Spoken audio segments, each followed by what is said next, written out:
your radio host, the Reverend Dr. L. Ronald Durham. This weekly program opens the phone lines for you to call in live and share your questions or comments. On this program, we discuss the latest news and opinions of things that may affect the lives of those here in Daytona Beach and the nation. So join Dr. Durham for today's program. The following show is a sponsor of Joy 106.3. Joy 106.3, its parent company, Ringer Broadcasting, Inc., its owners and associates take no responsibility for the opinions or statement made by the talk show hosts, callers, or their guests. Statements or show topics are not necessarily the beliefs of this radio station. Good afternoon, beloved, and welcome to this edition of Let's Chat America. I'm your host, the Reverend Dr. L. Ronald Durham. I'm delighted to have you tuned in on this beautiful Christmas Eve, Thursday at 12 noon.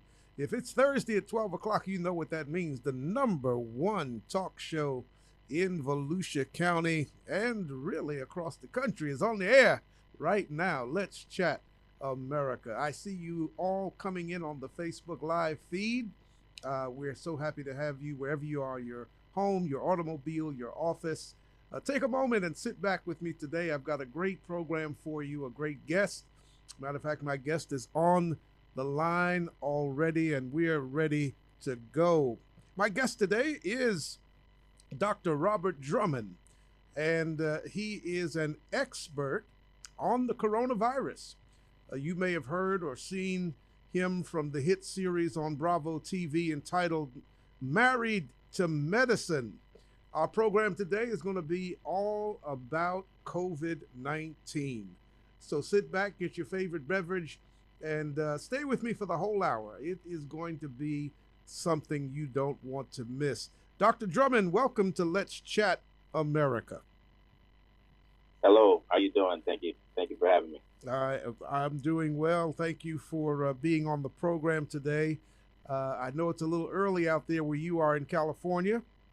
And I want to thank you for being so kind to call in and share with our listeners today about this coronavirus. I've got a million questions to ask you, so let's get started. Tell the audience, Dr. Drummond, a little bit about yourself. I believe you are originally from the state of Florida. Yeah, I was born and raised in Jacksonville, Florida. I went to Morehouse College, graduated in 2002 with a bachelor's in science and biology. I went to Johns Hopkins School of Medicine in Baltimore, where I received my MD and my PhD in cellular and molecular medicine with a focus on the modulation of the immune system during sepsis and septic shock. From there, I went to the University of Southern California, did an internal medicine residency, then on to UCLA, where I did a postdoctoral research fellowship in hematology. During that time, I also did a direct commission into the California Army National Guard, where I served for 6 years as the battalion physician at the Joint Forces Training Base in Los Alamitos, California. Currently, I am the medical lead physician and director of laboratories at Optum Medical Group in Montebello, California. My goodness, that is some resume, Dr. Drummond, and we are so delighted that you're on the program today. To my listeners, if you want to call in, you can do that. You know this is your radio program. You can call in with your own question or your own comment. The number to call is 386-516-8030. That's 386-516-8030. Dr. Drummond, let's go to the very beginning. What is the novel coronavirus? So the novel coronavirus is the seventh in the family of coronaviruses. So we have four that cause just a common cold every day. And in 2003, there was a new coronavirus that was discovered, and that is what created SARS, severe acute respiratory syndrome. And that virus only affected about 8,000 people or so before it was contained. And then about 10 years later, 2013, we saw the sixth coronavirus come about. That is what led to something called MERS, Middle Eastern Respiratory Syndrome. That virus had a very high mortality rate, about 33% mortality rate. Basically, if you got that virus, 1 in 3 chance you're going to die. And then that one, luckily that one was contained. It was only about 3,000 people that developed that virus. And now the new novel coronavirus is the seventh in the family of coronaviruses. It's a single-strand RNA virus that it shares about 79% of the same, what we call genome, as the first, SARS virus back in 2003. And over time, what happens with these viruses is that they will find a way to infect different hosts and take on new characteristics. And that's kind of what happens with a virus like this that has changed so much. It is now able to pick up a few things from this animal species and this animal species, and then it finds a way to get into a human being or mutate to the point where it can now infect humans. And so that's what this virus did. It picked up a few things along the way, and unfortunately, for the vast majority of the world's population, they've never seen this virus in the way that it's presented. The genome, which is the backbone, what that makes up the meat of the virus, it's so different that every single person is having their own unique response to this virus. And for some, they look at it and they say, hey, you know what, that kind of looks like something I've seen before. Let me go ahead and attack it in a controlled manner. Those would be what we call the asymptomatic and infected. Their body, they get the virus, but they don't develop really a big response to it at all because their body is able to, their immune system is able to control it. And then there's the other 60% of people that come in contact with this virus, and they will develop anything from, flu-like symptoms to horrible shortness of breath, lung fibrosis, whole body inflammation, and need a significant more level of care. And so that's where my background comes into play, because as I mentioned, my research was in understanding the modulation or how the immune system changes during sepsis and septic shock, basically when the body gets really sick. And all of we call them cytokines and interleukins and chemokines. These are all the body's weaponry against foreign invaders, against viruses, against bacteria. And what happens in something like this, where you develop, acute respiratory failure, is basically the body's just throwing everything it has at it. It's trying to fight it off the best way it can, and it destroys itself in the process sometimes. That's the range of responses that you get to what we call a novel or a new coronavirus like this.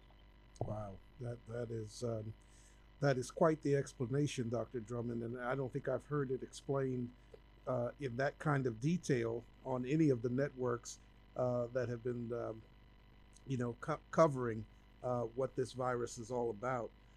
To my listeners, if you're just tuning in, Dr. Robert Drummond is my guest today. We're talking about COVID-19, the novel coronavirus. If you want to join the conversation, pick up the phone, give us a call, 386-516-8030, 386-516-8030. I see all of you on the Facebook Live feed. Simi, I see you from Newark, New Jersey on the Facebook Live feed. To those of you around the world, we are delighted to have you listening to Let's Chat America.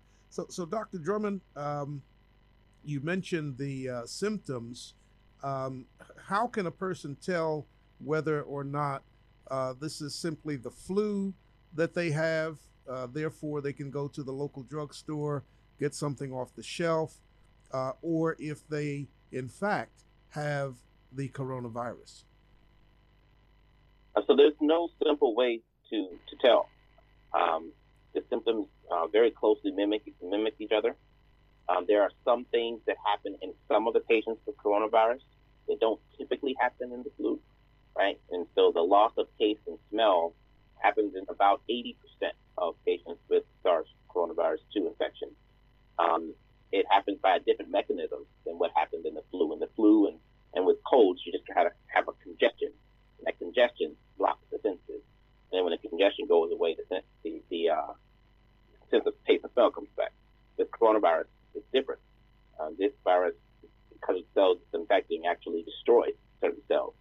And in some individuals, that sense never comes back. I have patients that are going on 9 months with no sense of taste or smell.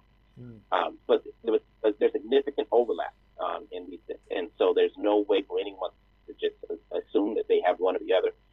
What I recommend everyone to do is, if you have those symptoms, the recommendation is quarantine, unless you just want to know the answer. And I'm okay with that. I think if you go to your primary doctor, you go to the urgent care and say, hey, I'm having these symptoms, I think it's a good thing to go to the doctor and find out. And we have rapid flu tests and rapid coronavirus tests. We have PCR coronavirus tests, flu viral cultures that we can do. There's a lot of ways we can do to probably get the best results.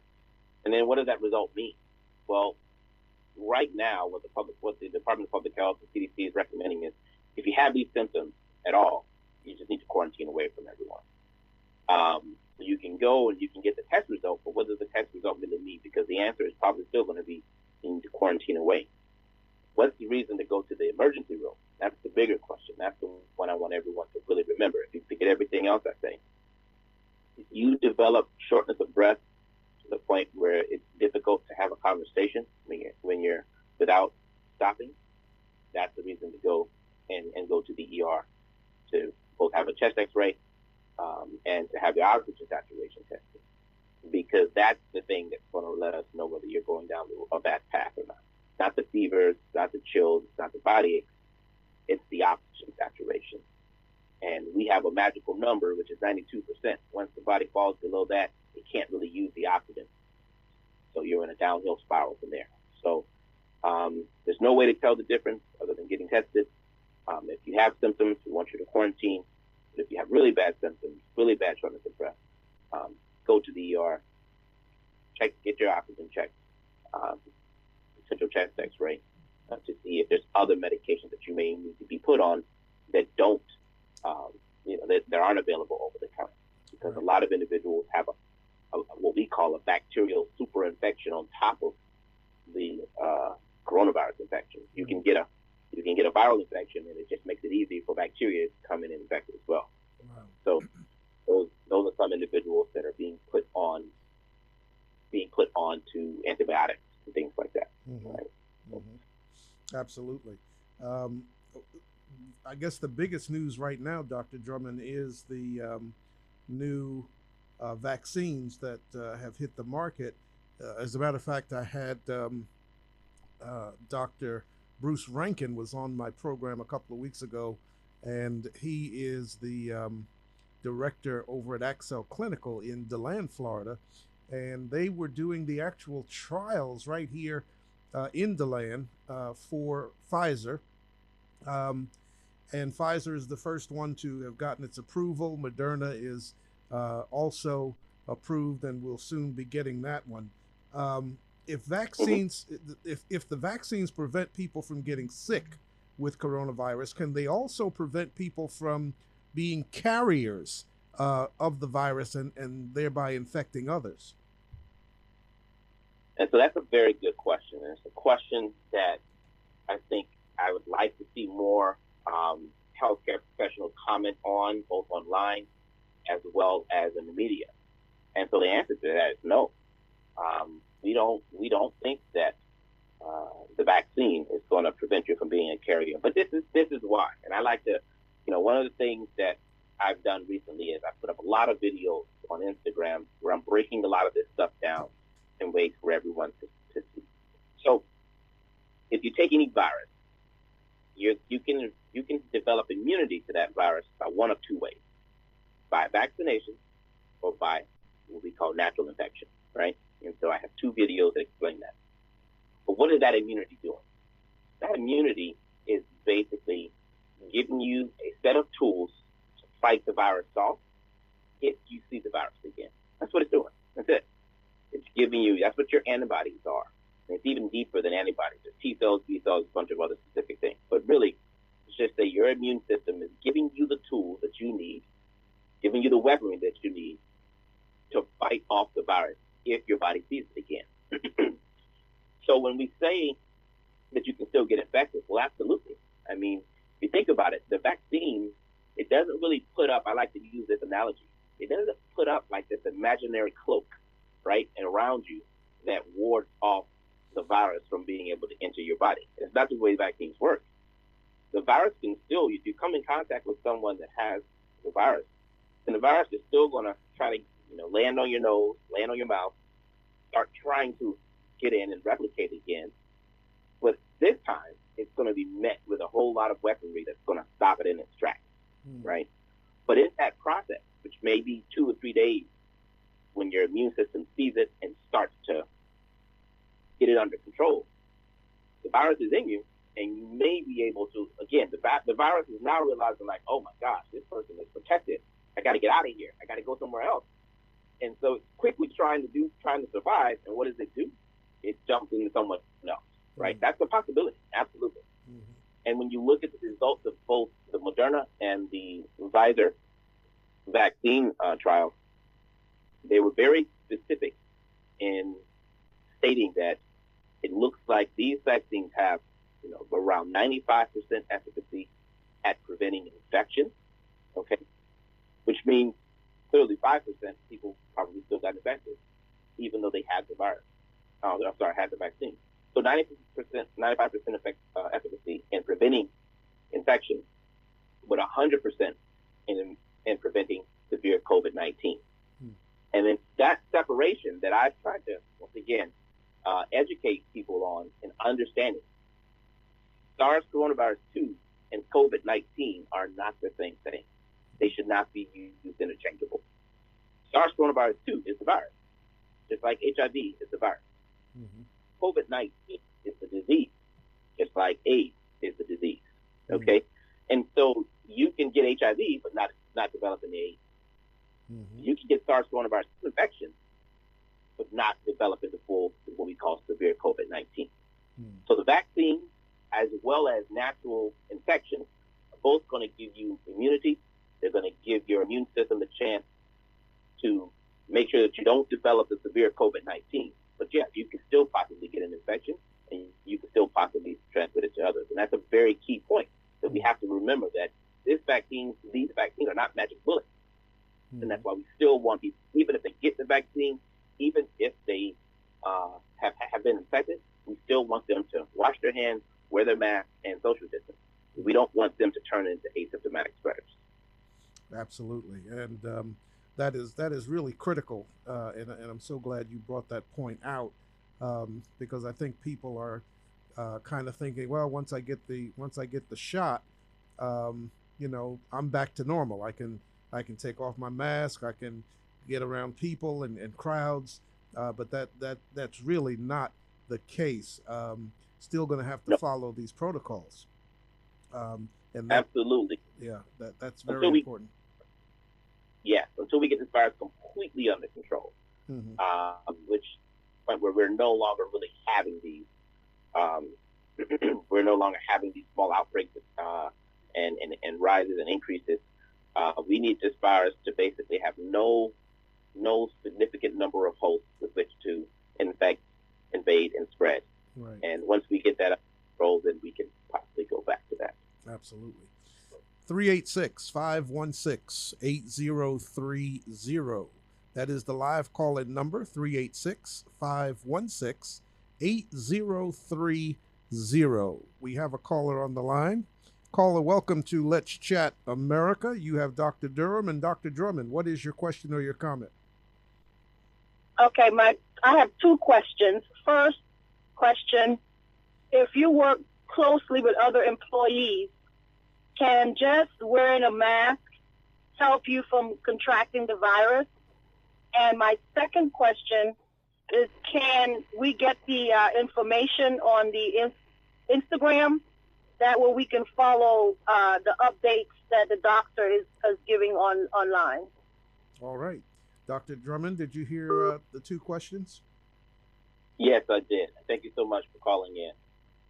So first, wearing the mask will reduce your chances. But all of the things in concert, as we say, wearing the mask, washing hands, and social distance at work, doing that as much as possible will definitely reduce your chances.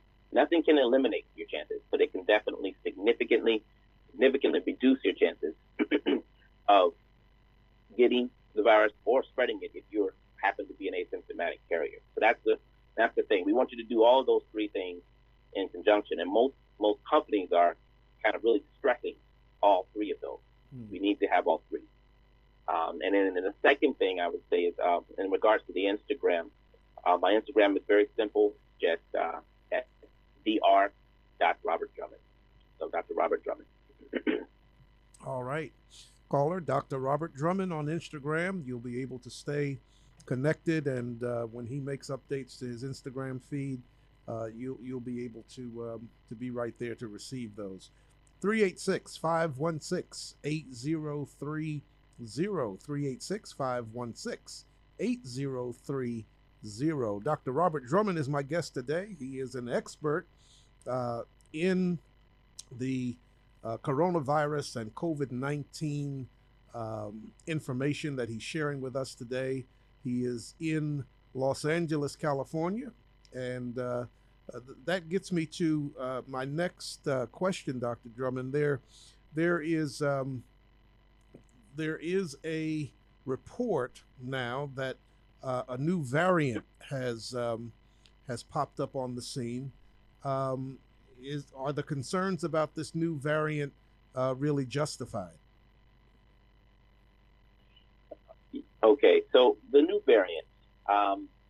First, I like to remind everyone that there's still only 7 coronaviruses. We're still all talking about SARS coronavirus 2. And what happens is that when this virus is, rapidly dividing and infecting, it mutates. And by mutate, it means, if one building block of the virus is supposed to be there, it might accidentally put another one there. And sometimes those mutations are beneficial. Sometimes they're harmful to the virus. And so if they're harmful to the virus, obviously that mutation causes that particular virus to die out. And then the other mutations that it's developing, if it's helpful to it, sometimes it'll allow it to take over. We saw that early on with one particular type of mutation, where there was one major strain, there was a change, and there was an increase in infectivity of the virus. It didn't necessarily lead to worse outcomes, but it didn't lead to worse disease. It just allowed the virus to replicate and invade cells faster. Over time, we expect all viruses to mutate. It's just natural part of what happens, again, because of mistakes that are made when it's trying to replicate. That's what these mutations are. These mutations are mistakes. And some of these mistakes allow the virus to adapt to the environment better. And so there've been multiple mutations that have happened. The variant that's right now causing the stir is called VUI 2020-1201. That means variant under investigation 2020, December 01. So that's the date that it was really kind of found to be a problem, or should I say found to be very widely seen in the UK. And that essentially carries about, I guess you would say, maybe about a dozen or so mutations in the actual, specifically talking about the spike protein, which is the protein that allows the virus to infect our cells. Okay, so these mutations that everyone's talking about right now are specifically on this spike protein. The virus has this protein, it's called spike. It binds to these receptors in our cells called ACE2 receptors. And so some of these mutations allow that spike protein to bind better to our receptors. And that's the case in this current variant. Now, does that mean that ACE, this particular, we call it variant or strain of the SARS coronavirus 2, is going to be more deadly? No, not at all. Doesn't mean that. Doesn't relate to that at all. And then the second question, which I think is more important and has people more afraid, is does that mean that our vaccines right now are going to be unable to stop this new variant? Mm-hmm. And we don't think that's going to be the case either. And then let me these vaccines work, specifically the new vaccines, the mRNA vaccines that Pfizer and Moderna are offering. Very different technology, but they're able to basically take the RNA, which is the building block for the virus, the backbone for the virus, and a piece of that backbone that basically tells the cell to make a certain protein. And so that vaccine is just containing that piece of that information to tell our cells to make this spike protein. But our cells see this spike protein and they say, hey, that's not one of my cells that I normally need to see. I don't like it. Let me chop it up and let me bring it to the immune system and say, hey, come take a look at this.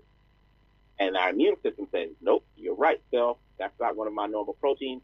I'm going to make antibodies towards that.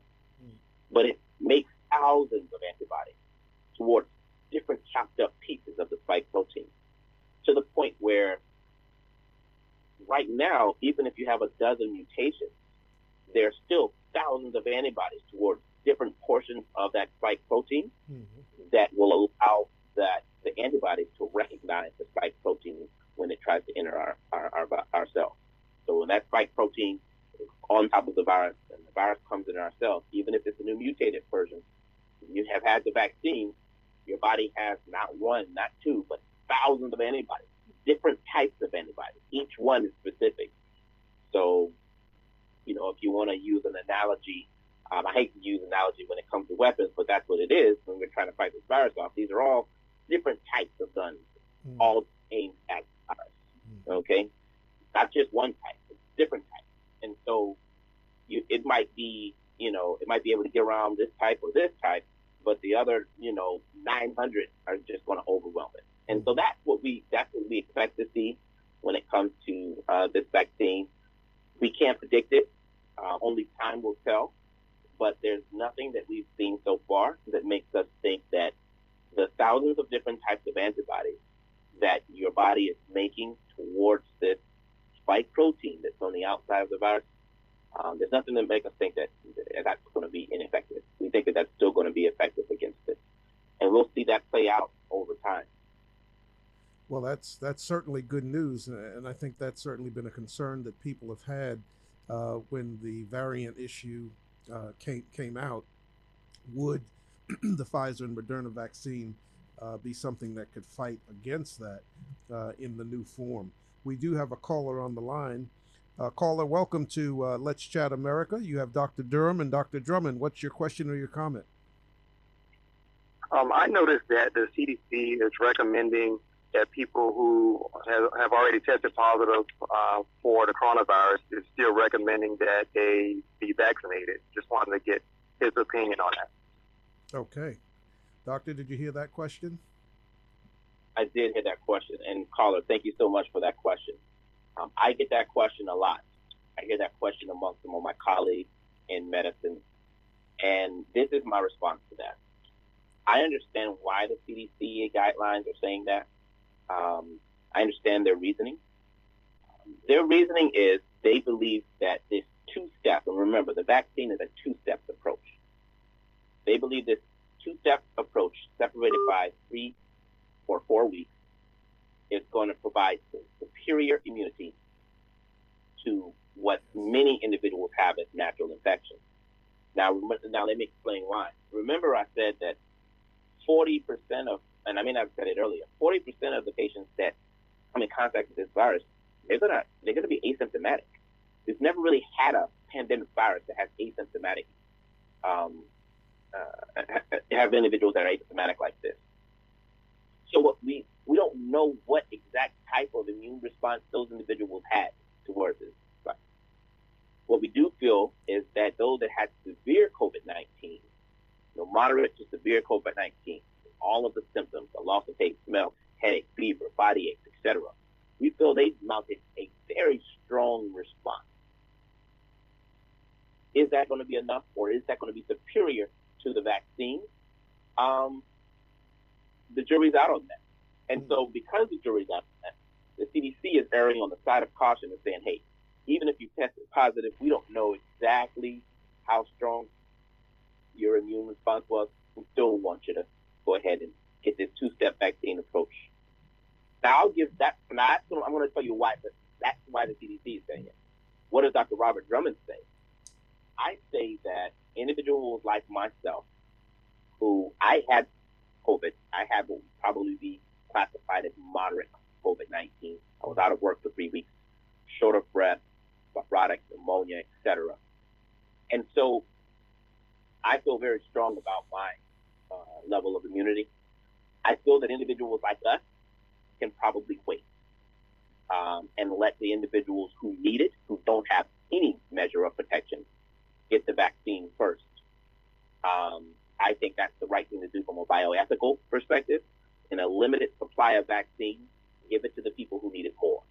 And I would say that the people that have never seen this virus need it more, even compared to a healthcare worker like myself. I think that people that have never seen this virus, never come in contact, and never tested positive, they need the vaccine more than I do. I'm still going to take the vaccine for a couple of reasons. My company might mandate it, so that's one. But more importantly, I believe in the vaccine. I believe in the.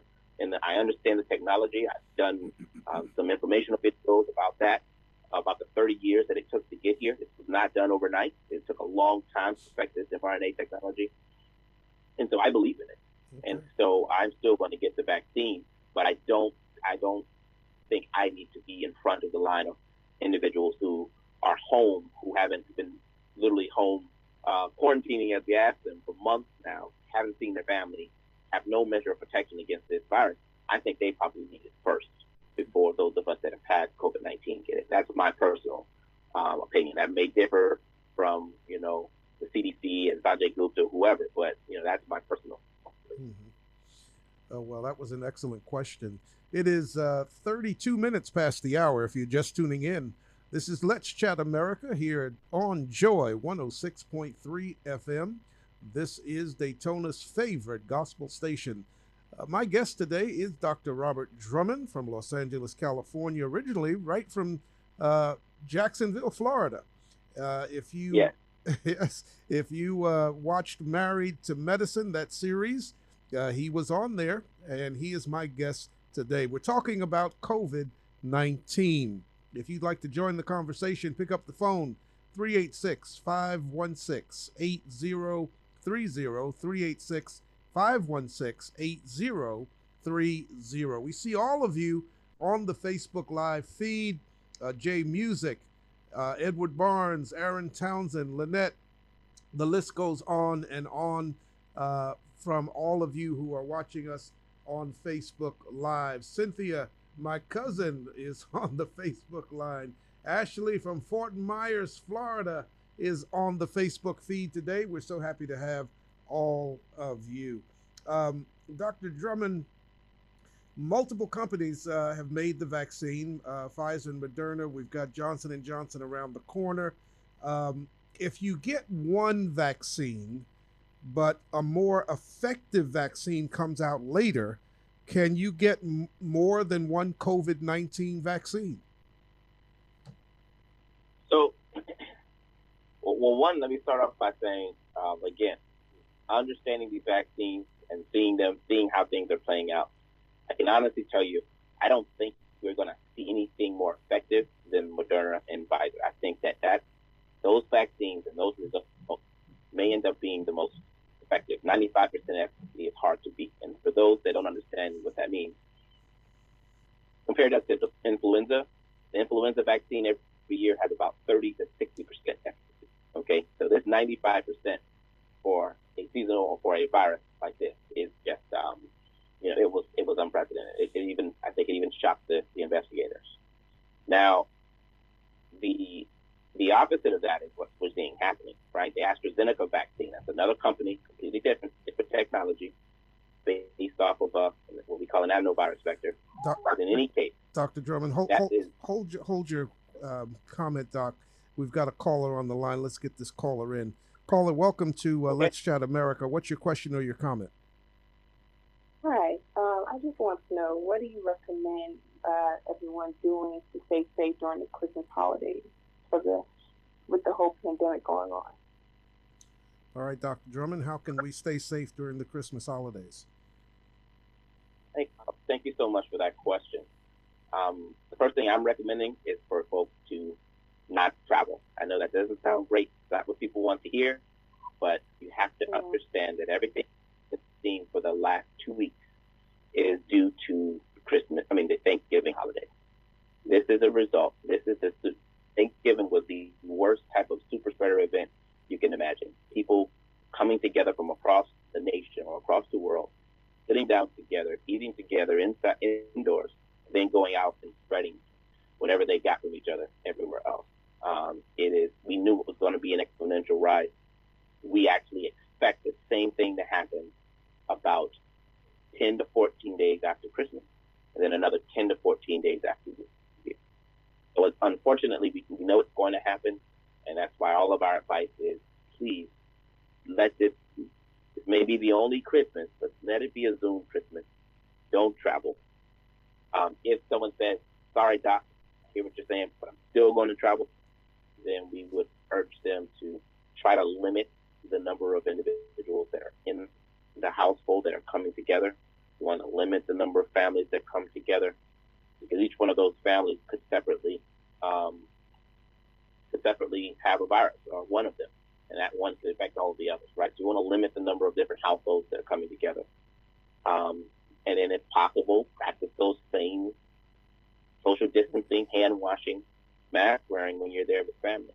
Mm-hmm. But inevitably, that's the thing. Those are the things that we would recommend and suggest, if at all possible, not have a family gathering. This is the first year ever that I will not be around my extended family for Christmas.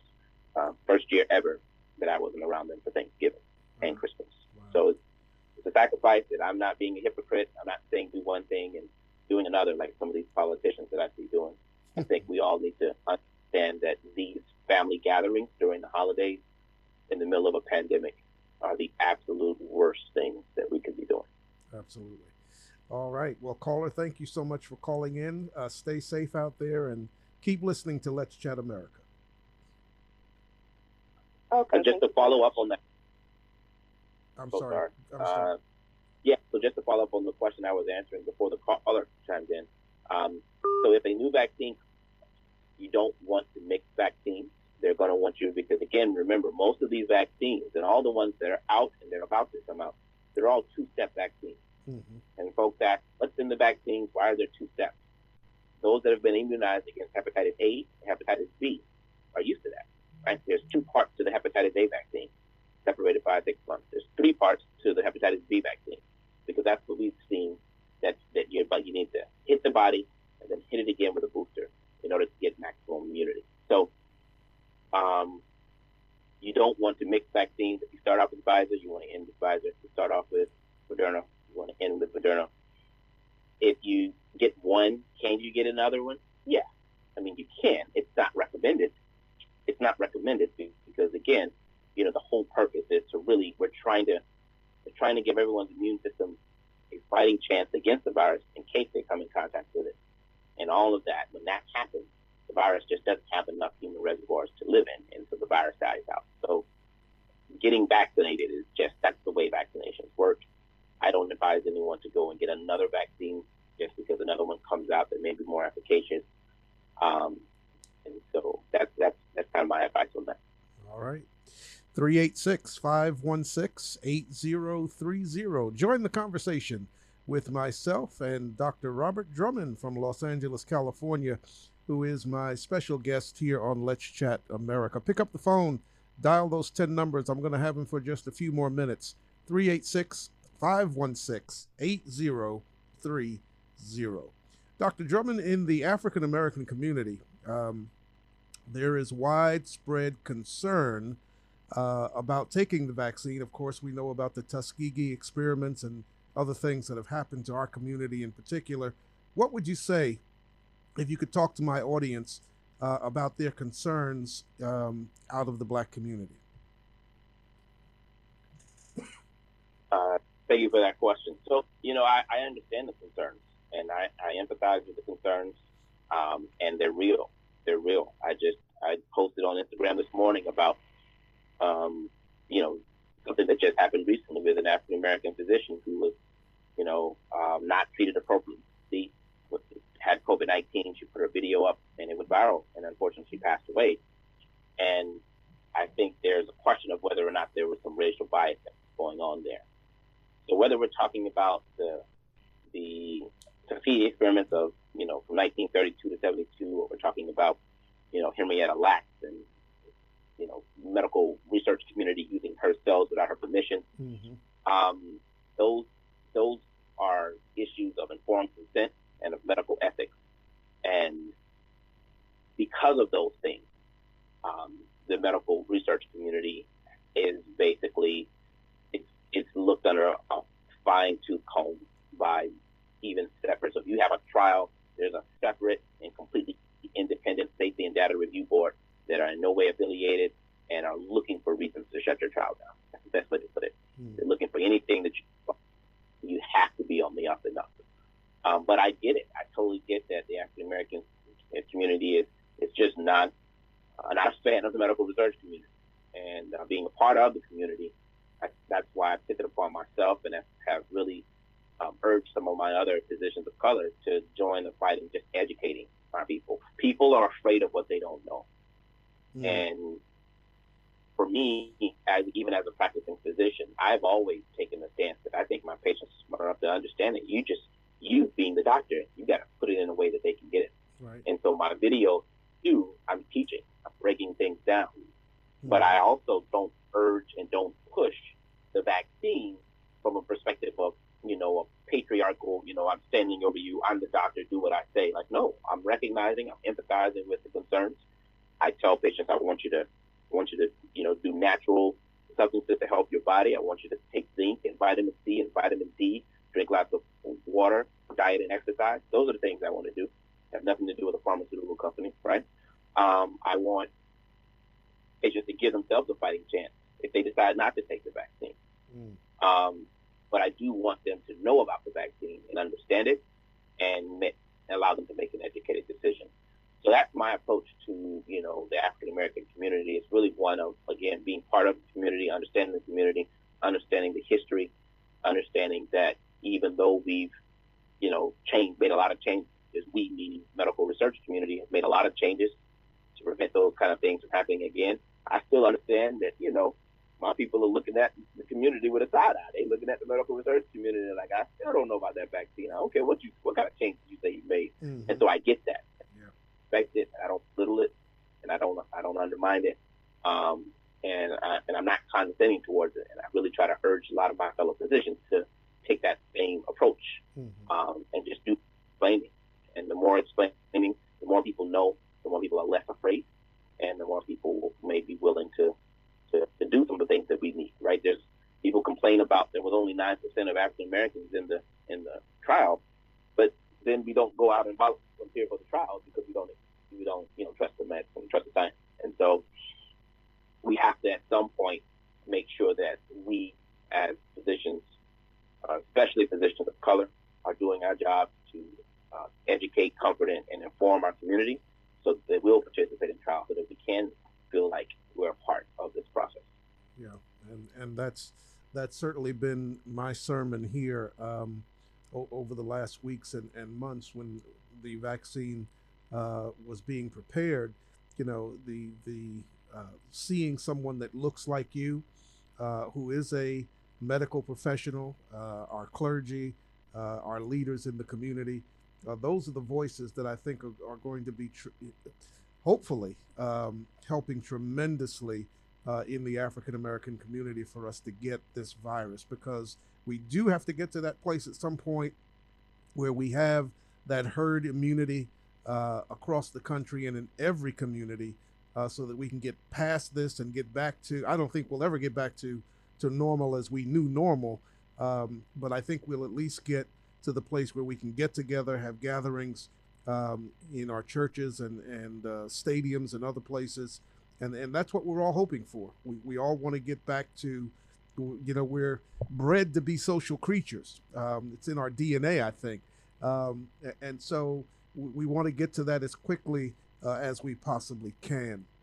386-516-8030. You know those 10 numbers. 386-516-8030. Um, Dr. Drummond, how long does immunity? Well, before I ask my question, we've got a caller. Caller, welcome to Let's Chat America. You have Dr. Durham and Dr. Drummond. What is your question or your comment? Yeah, I know a lot of the medical staff or personnel are receiving the vaccine first. Is there a timeline, or have you received any information of when maybe like your barbers? Dr. Drummond, did you hear the question? I did not. Can you repeat the question? Can you repeat the question, caller? Hello? Did we lose you? We might have lost him. I heard part of it. I mean, I know he mentioned that healthcare workers are receiving the vaccine first, and is there an out as to when individuals can expect? Correct. I think that was I think that was the question. Okay. So first, what happens is every state is going to be allotted, these vaccines, and then again, some are coming from Moderna, some are coming from Pfizer, and then there are companies within those states that are contracted in terms of who are we going to get the vaccines to, and then even within those companies, they then decide who they're going to give the medication for. And let me tell you what I mean by that. But who are they going to get the vaccine first? There was a big uproar at Stanford Hospital, because the first vaccines came out. And if you understand the way medicine works, it's the medical students and residents that are really the front line. Resident doctors, nurses, they're the ones taking care of the patients. Okay, the attendings, which are the head doctors, I don't want to say they don't do much, but they are there to kind of teach. It's the residents and the nurses that are really doing the bulk of the work. And pretty much almost all of the residents were left out of this first round of vaccines. And when they asked why, we're the ones managing the COVID wards. We're the ones exposing ourselves every day. We've been the ones dying. Why would the executives and the attendings who are at home, working from home, why are they getting the vaccine? And these weird algorithms that came about where they basically just plugged in, basically a prioritized age. And so age over 65 was prioritized, and, individuals under the age of, 30 were not.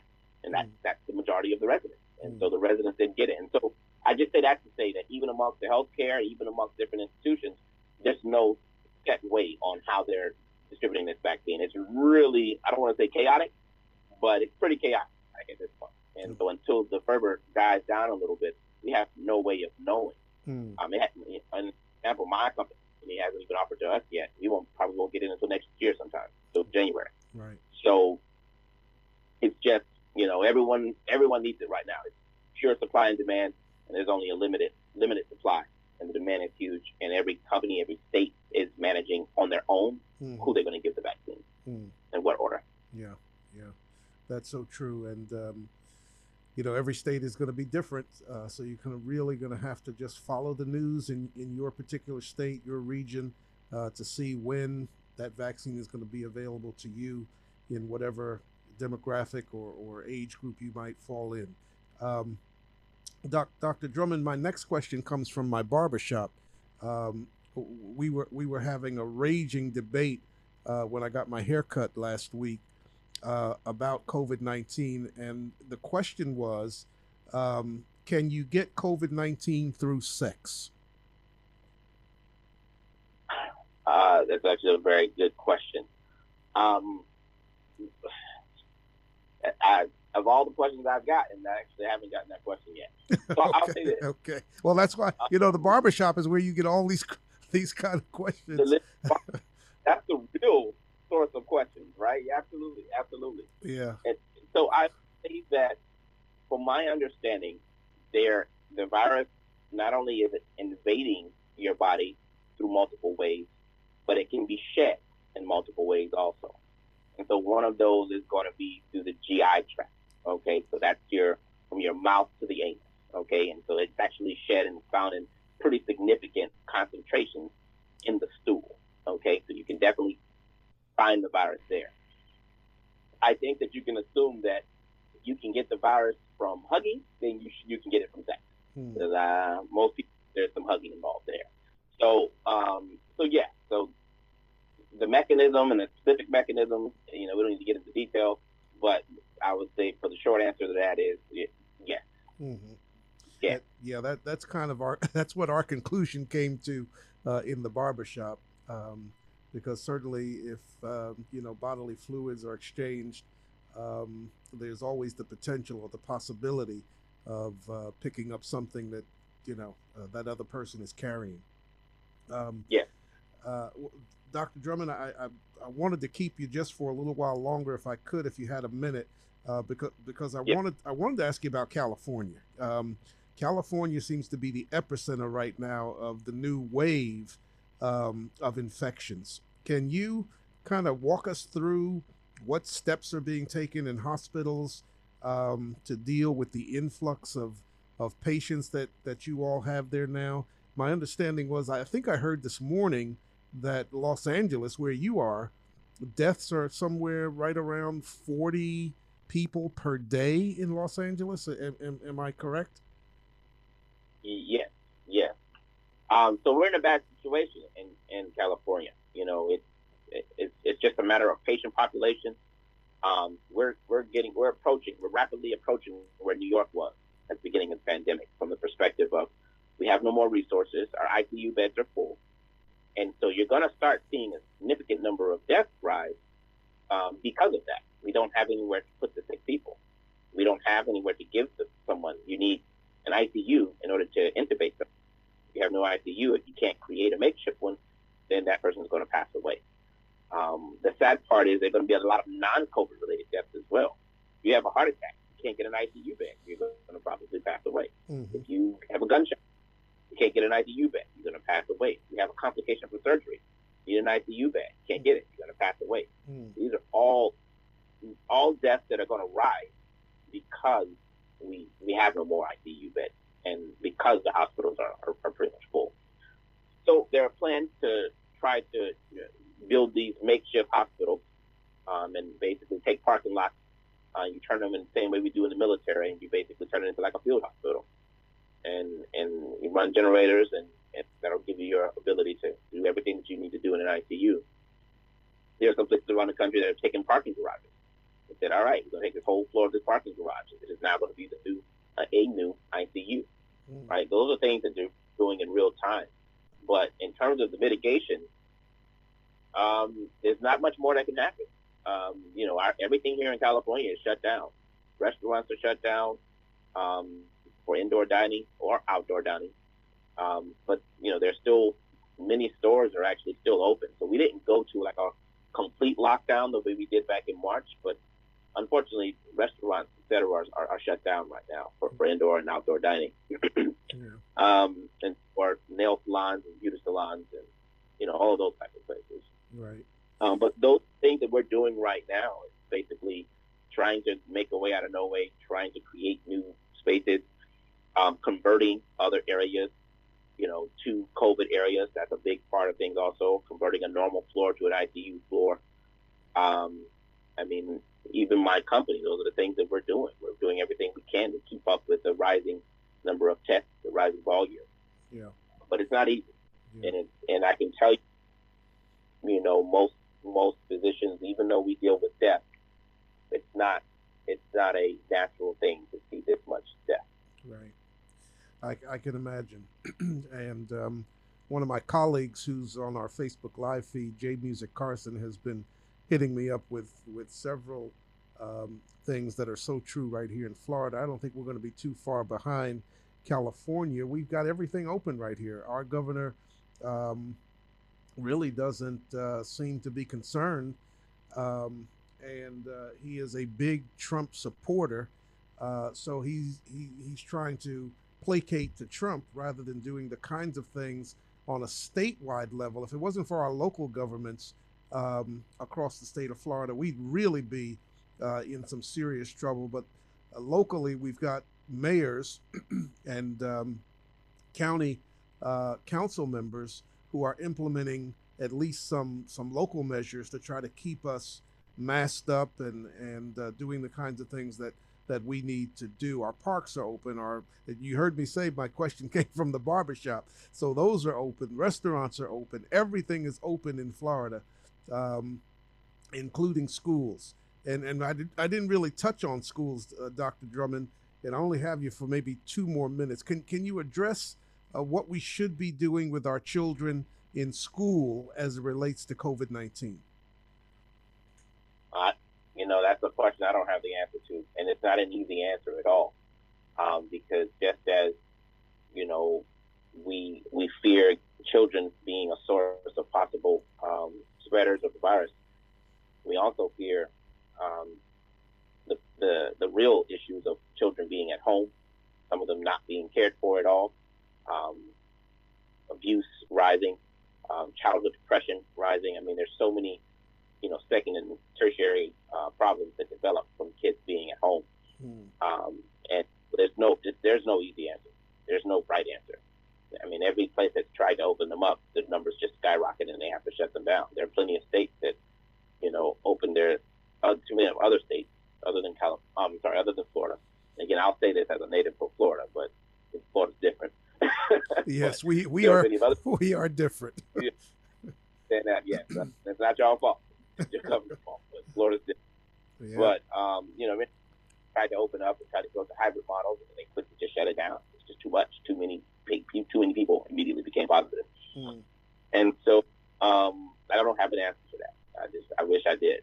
I understand that there are negatives to both, and even with me and my kids right now, it's difficult having to. I'm lucky that I can afford to have a nanny to help take care of them during the day, but a lot of people that can't. A lot of people are not in that scenario. And what do you do when you've got to go work? Right. You're an essential worker, and you've got a 6-year-old and a 9-year-old at home because their school's closed. Yep. Like, what do you think? What do you do?